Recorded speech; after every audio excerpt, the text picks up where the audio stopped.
Eylül'ün ortasında, bir deniz kıyısında, ayakları gitmiyor, fikri özgür yaşıyor.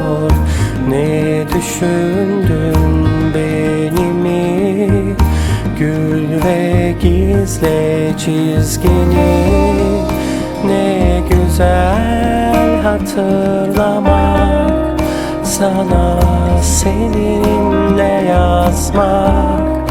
Kalemi kırılmıyor, ilhamıyla yaşıyor. Kabuslardan uyandım, derin uykuya daldım. Umut oldun sen bana, diz dize yarınlara.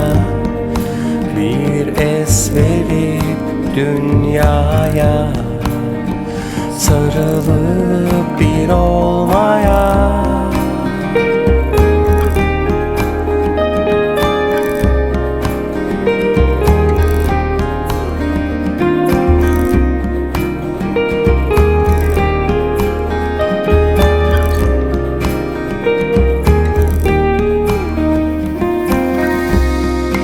Eylül'ün ortasında, bir deniz kıyısında, ayakları gitmiyor, fikri özgür yaşıyor.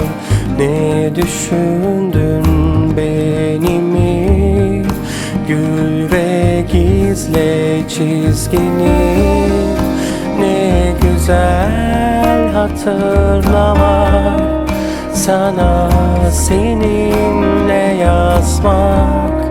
Kalemi kırılmıyor, ilhamıyla yaşıyor. Kabuslardan uyandım, derin uykuya daldım.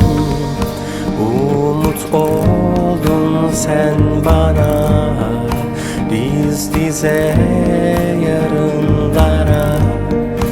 Bir es verip dünyaya, sarılıp bir olma.